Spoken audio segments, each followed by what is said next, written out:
नमस्कार, मैं हूं मनोज सोनी। आप देख रहे हैं न्यूज साधना न्यूज।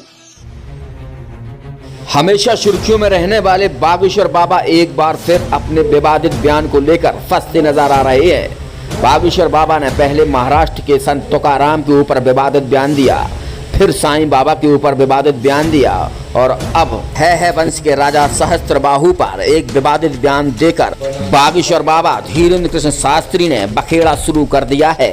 इनसे समाज के लोग नाराज हैं, अब इनसे माफी मांगने की मांग कर रहे हैं। अगर इन्होंने माफी नहीं मांगी तो इनकी जगह जगह FIR दर्ज करवाई जाएगी।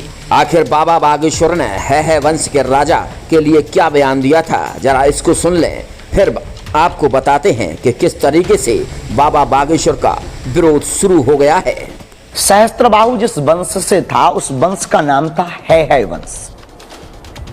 है वंश के विनाश के लिए भगवान परशुराम ने परसा अपने हाथ में उठाया। है वंश का राजा बड़ा ही कुकर्मी, साधुओं पर अत्याचार करने वाला, स्त्रियों पर बलात्कार करने वाले जितने भी क्षत्रिय वंश के राजा थे, ऐसे आतताइयों के खिलाफ परसा उठाया भगवान परशुराम ने।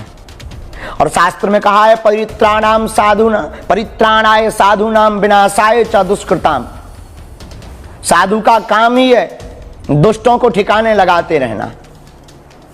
और आपने है वंश के राजाओं को मारना प्रारंभ किया, लेकिन आपने शस्त्र शास्त्र की मर्यादा का पालन करते हुए कभी भी ना तो स्त्रियों पर अपना परसा उठाया, न बालकों पर अपना परसा उठाया, न बालिकाओं पर परसा उठाया। तो जब एक बार आतताई राजाओं को मार दिया पर उनके बच्चों को हाथ नहीं लगाया, और जब वो बच्चे युवान हुए और उन्होंने भी अत्याचार प्रारंभ किया और उन्होंने भी अपने पिता का बदला लेने के लिए दादा परशुराम भगवान परशुराम पर आक्रमण किया, तो फिर उन आतताइयों का वध किया, फिर उनकी संततियां हुई, फिर उनका वध किया। ऐसे क्रम में 21 बार क्षत्रियों को पृथ्वी से विहीन किया।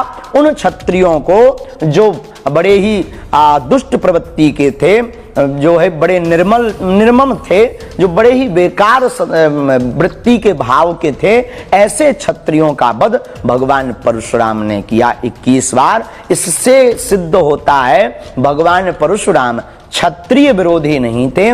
भगवान परशुराम तो पापाचारी अत्याचारी मानवों के विरोधी थे, और ऐसे व्यक्तियों का वध करना ही शास्त्र कहता आतताई वधारणा। आतताई का वध करना अधर्म नहीं है।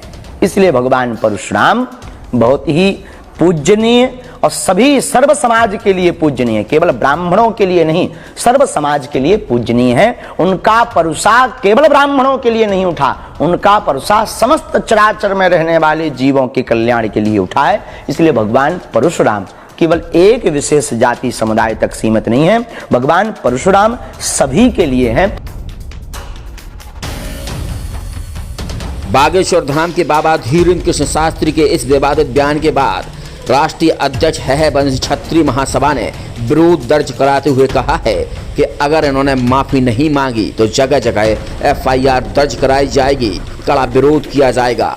मनोज सोनी के साथ मिंटू दुबे, न्यूज साधना न्यूज। नमस्कार, मैं रामनारायण ताम्रकार, अखिल भारतीय है वंशी क्षत्रिय केंद्रीय संचालन समिति का राष्ट्रीय अध्यक्ष। आज देश भर से है वंशी बंधु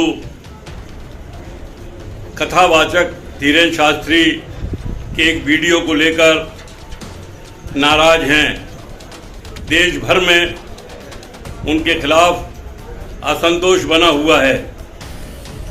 धीरेन्द्र शास्त्री कथावाचक सनातन धर्म का प्रचार करें वहाँ तक ठीक है, लेकिन जिन बिंदुओं को उनका ज्ञान नहीं है, वह पुराणों का उन्हें ज्ञान नहीं है, उस पर वे टिप्पणी करें अनुचित है, निंदनीय है। उन्होंने हमारे आराध्य भगवान सहस्त्रबाहु के खिलाफ एक बयान दिया है, एक बात कही है, उसका वीडियो वायरल हो रहा है। भगवान श्री राजराजेश्वर एक बड़े दानवीर राजा थे और उनके लंबे शासनकाल में प्रजा उनसे सुखी थी। धीरेन्द्र शास्त्री जी को पहले मत्स्य पुराण, नारद पुराण, हरिवंश पुराण का अध्ययन करना चाहिए, जिससे उन्हें पता चल सके कि भगवान श्री राजराजेश्वर अर्जुन हैं क्या, वे क्या थे।